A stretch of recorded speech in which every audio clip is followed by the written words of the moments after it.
The next question is from Claudine G, asking, how do you explain demonic possessions of innocent souls like children?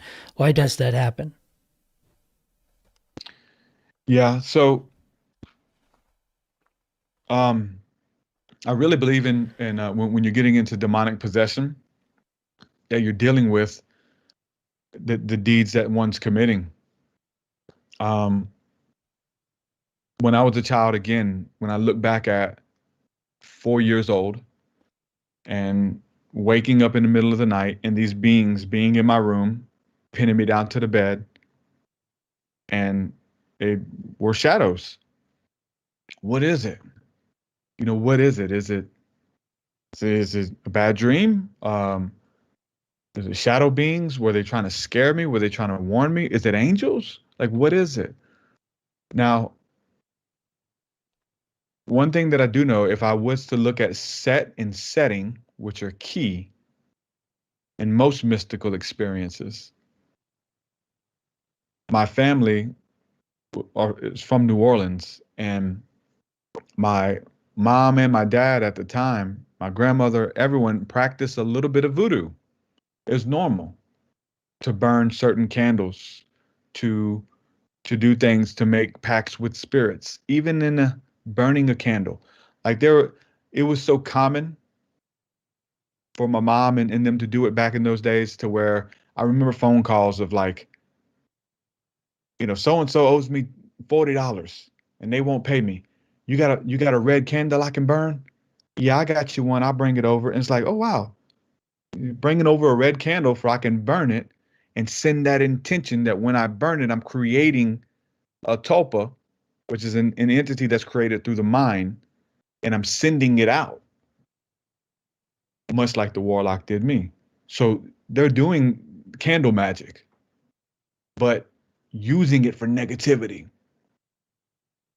Now you'll light a white candle and ask for prosperity. There's other candles that you would light for different reasons.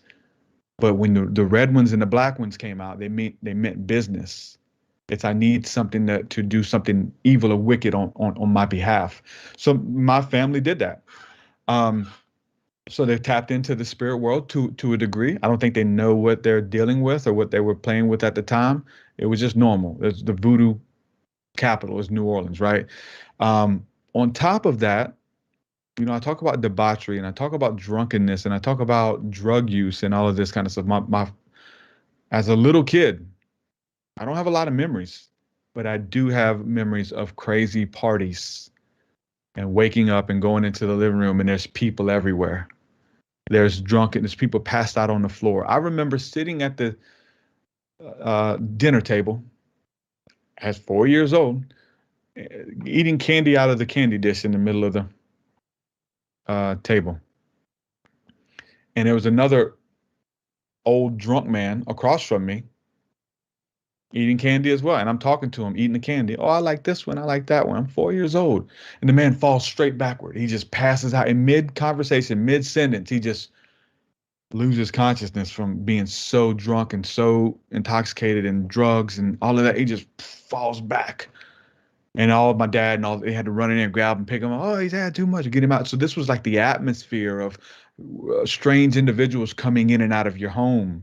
Mom and dad burning candles, Ouija board, tarot cards. Like a lot of this stuff was in the atmosphere. So when it comes to your 4-year-old is in the next bedroom over sleeping and you're burning candles asking for negative entities to be summoned upon your enemies.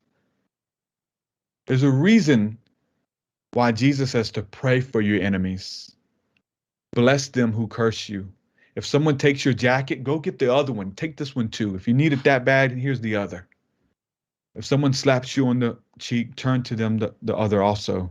Like there's a reason you're not supposed to repay evil with evil. There's entities that are summoned with malicious intent, and especially doing candle magic. So with that, there's the set and setting, and there's the scenery. So you're doing all of these things, and just so happen some of the entities that you're entertaining, that you've given legal ground to come into our home, have now walked into your son's bedroom and is messing with your son and is now possessing your son. Your son's now 7, 8, 9 years old, and the beings are still with them. Still with them on some things that you did when you didn't know. That's why the scripture says, Father, forgive them, for they know not what they do. Because if they knew it, it wouldn't do such things. And so that's why spirituality, and that's why the potency of our words and our actions carry weight.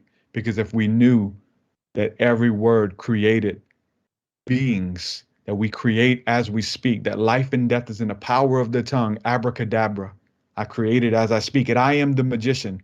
I am the alchemist, and I get to use it for good or for bad. I think we would be cognitive about every action and about everything that we did. And I know that that was kind of a longer story, but when it comes to dealing with children and possession and entities, that's definitely something to look at. And I think it was my case for sure.